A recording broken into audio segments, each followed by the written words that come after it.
रंजन 8वीं क्लास में पढ़ता था। आज स्कूल से छुट्टी होते ही वह घर पहुंचा तो देखा उसकी मम्मी बैठी रो रही थी। मम्मी क्या बात है? आप क्यों रो रही हो? रंजन के पापा गुजरात गए थे। बिजनेस करने के लिए उन्हें 2 साल हो चुके थे। शुरू शुरू में पैसे भिजवाते थे, धीरे धीरे वो भी बंद हो गए, फिर फोन भी आने बंद हो गए। आज सरिता ने फोन किया तो उन्होंने कहा, मेरा तुम दोनों से कोई मतलब नहीं है। मैंने यही रहने का फैसला किया है। मैं अब कभी वापस नहीं आऊंगा और आज के बाद इस नंबर पर कभी फोन मत करना। यह कहकर उन्होंने फोन काट दिया। सरिता जी इस बात को सुनकर तब से रोए जा रही थीं। मम्मी आप चिंता मत करो, मैं कल से कोई काम ढूंढ लेता हूँ। हम अकेले रह लेंगे, हमें किसी की जरूरत नहीं है। पापा के लिए उसके मन में करवाहट भर चुकी थी। वह अपनी माँ को सांत्वना देने में लगा था। रंजन की बात सुनकर सरिता जी को अच्छा लगा, लेकिन इतनी छोटी सी उम्र में उसकी पढ़ाई छुड़वाकर काम पर लगा देना, ये उन्हें समझ नहीं आ रहा था। नहीं बेटा, तुझे बहुत मेहनत से पढ़ना होगा, पढ़ लिख कर तुझे कुछ बनना होगा ताकि हम दुनिया का मुकाबला कर सकें। मैं मेहनत करूंगी, बस तू मन लगा कर पढ़ाई कर।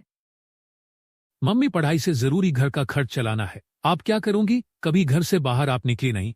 आपको कौन काम देगा? मैं काम करूंगा, मैंने सोच लिया है। काम के साथ साथ शाम को पढ़ाई कर लूंगा। अगले दिन से रंजन काम की तलाश में भटकने लगता है।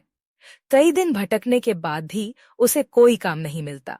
इधर सरिता जी भी रंजन के जाने के बाद काम की तलाश शुरू कर देती है, लेकिन उन्हें भी कोई काम नहीं मिलता। एक दिन दोपहर के समय रंजन को बहुत भूख लग रही थी। वह सुबह से भूखा था और काम ढूंढ रहा था। तभी वह एक चाय की दुकान के बाहर पहुंच जाता है।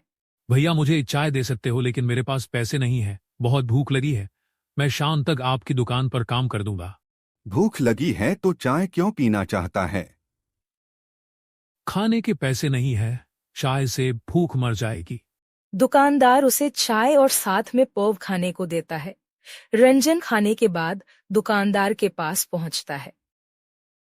बताइए क्या काम करना है? मैं शाम तक आपका काम करता रहूंगा। जा बेटा घर जा।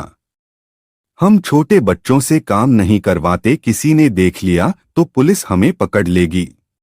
लेकिन मैंने जो आपकी चाय पी है उसके पैसे कैसे चुकाऊंगा? जा बेटा, जब पैसे हो दे जाना। नहीं, मुझे कुछ न कुछ काम बताइए, मैं कर दूंगा। अच्छा एक काम कर, बड़े चौराहे पर एक बेकरी है, वहां से मुझे पाव ला दे, ये ले पैसे। रंजन पैसे लेकर बड़े बाजार पहुंच जाता है। वह पाव लेकर वापस आने लगता है। तभी पाव वाला पूछता है, सुन, तू और भी दुकानों पर मेरे पाव पहुंचाएगा, तुझे कमीशन दूंगा। ठीक है, मैं आपके पाव पहुंचा दूंगा। शाम तक जितने पाव पहुंचाएगा उसके पैसे मिल जाएंगे, लेकिन काम ईमानदारी से करना। मालिक, मैं ईमानदारी से काम करूंगा, आप चिंता मत करो। अगले दिन रंजन पाव वाले की दुकान पर पहुंच जाता है। वह उसके पाव दुकानों पर पहुंचा देता है। शाम को उसे कमीशन के 100 रुपए मिल जाते हैं। घर आकर वह सरिता जी को सारी बात बताता है। दूसरे दिन भी वह मेहनत से काम करता है। शाम को जब वह अपने पैसे लेने पहुंचता है तो पाव वाला उससे कहता है, सुन बेटा, तेरे काम करने से मेरा बहुत फायदा हो रहा है। कल तू पाव देने के बाद दूसरे बाजार में जाकर ये पाव वहां की दुकान वालों को दिखाना। क्या पता वहां से ऑर्डर मिलने लगे। इससे मेरी भी कमाई होगी और तेरी भी। रंजन ऐसा ही करता है। धीरे धीरे उसका काम बढ़ने लगता है। इधर सरिता जी को भी एक घर में खाना बनाने का काम मिल जाता है। दोनों माँ बेटे मेहनत से काम करने लगते हैं। इसी तरह समय बीत जाता है। 8 साल बाद रंजन बहुत पैसा कमाने लगता है। उसने पैसे जोड़कर अपनी पाव की दुकान खोल ली थी। उसकी दुकान पर उसने कई लड़के रख लिए जो पाव बेचने जाते थे। रंजन ने अपनी माँ का काम छुड़वा दिया था। कुछ समय बाद सरिता ने एक अच्छी सी लड़की देखकर रंजन की शादी कर दी। पूरा परिवार खुशी से रह रहा था। एक दिन किसी ने कुंडा खटखटाया। सरिता ने दरवाजा खोला तो देखा सामने उसके पति योगेंद्र जी खड़े थे। सरिता उन्हें पहले तो पहचान नहीं पाई। पुराने से कपड़े पहने, बहुत कमजोर लग रहे थे। अब आप क्यों आए हो? योगेंद्र जी फूट फूट कर रोने लगे। मुझे माफ कर दो। मैंने वहां बहुत पैसा कमाया, फिर मैंने वहीं शादी कर ली, उसके बाद सब कुछ अच्छा चल रहा था। लेकिन एक दिन मैं बीमार पड़ गया। मेरी पत्नी सारा पैसा और जेवर लेकर चली गई। मैं अकेला बीमारी से लड़ता रहा। मेरी हालत ऐसी हो गई, अब न मेरे पास घर है, न खाने को रोटी, न पहनने को कपड़े।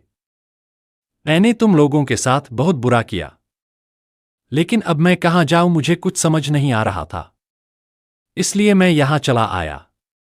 सरिता जी ने उनको अंदर बुलाया और उनसे बोला, आपको पता है हमने कैसे दिन काटे हैं। रंजन ने पढ़ाई छोड़कर दिन रात मेहनत की, तब कहीं जाकर यह सब बना पाया।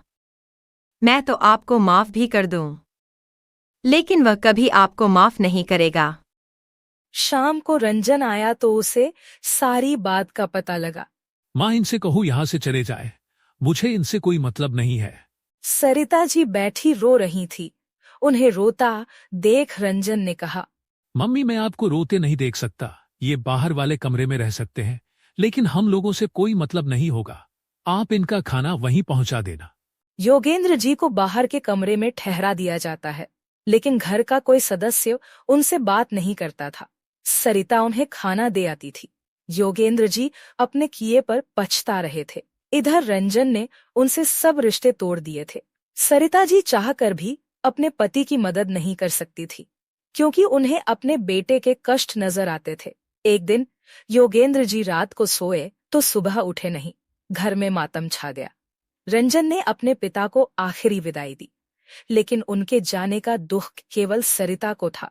रंजन की जिंदगी से तो वे बहुत पहले चले गए थे।